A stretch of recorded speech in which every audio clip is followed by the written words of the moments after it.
Hello friends, welcome to Eliza's kitchen. मु आज बनैबी गुपचुप। प्रथमे आलू मसला बनै नबा। गोटे मिक्सिंग बाउल रे सिझा आलू, सिझा मटर, जीरा लंका गुंड 1 टीस्पून, काटी रखिथिबा छोटो पियाज, हाफ टीस्पून चाट मसाला, लूण, धनिया पत्र ए सब को पके भलो भाबरे मिक्स करि नबा।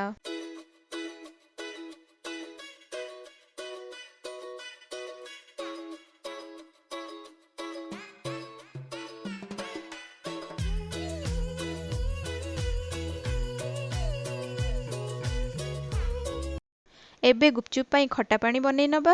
मु गोटे बाउल रे 1 टेबलस्पून तेंतुली पानी रे भिजे के रखि देथिली 10 मिनिट पाई। एबे तेंतुली को पानी रे टिके चकटी नबा आ तार पल्प को बाहर कर दबा। एबे गोटे मिक्सिंग बाउल रे तेंतुली पानी को नै नबा। सेथिरे गोटे कंचा लंका क्रश करी रखिथिली सेटा पके दोछि। धनिया पत्र, लूण, आधा ग्लास पानी नै भलो भाबरे मिक्स करि नबा।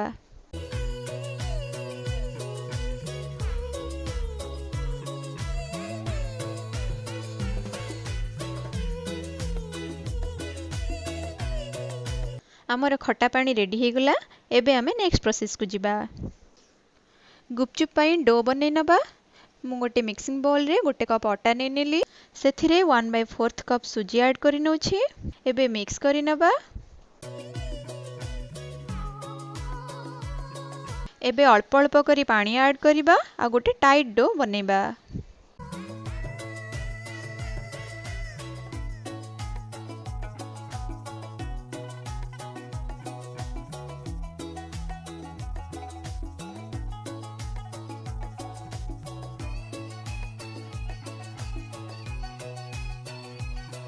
एबे मु डो को कंटिन्यूअसली 10 मिनिट जाए चकटी नेबी। एबे डो को 15 मिनिट पाई घोड़े की रखि दबा।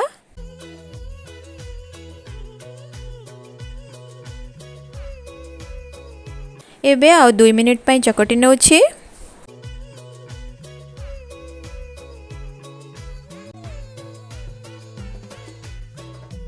मु एबे डो को 3टी पोर्शन रे डिवाइड कर नउछि।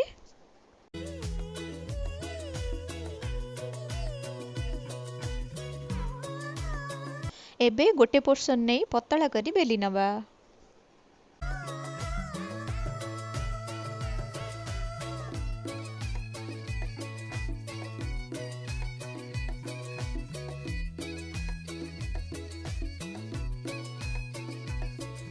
एबे मु कुकी कटर सहाय्य रे राउंड शेप रे गुपचुप बनेबा पई काटी नउछि।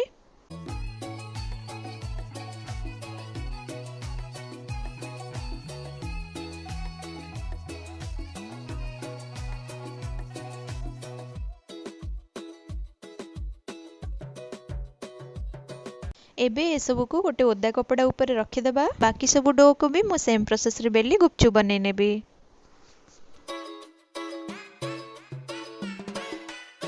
मु गोटे पैन रे तेल गरम करनी छी।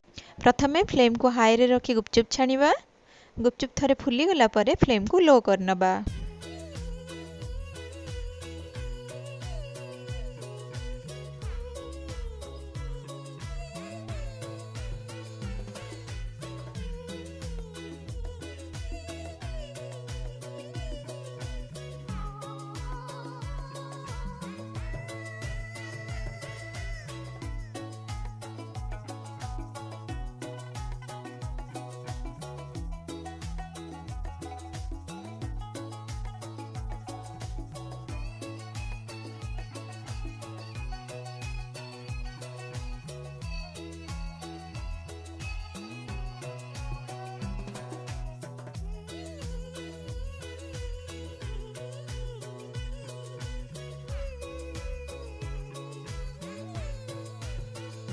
एबे हमर गुपचुप रेडी हो जाइछि।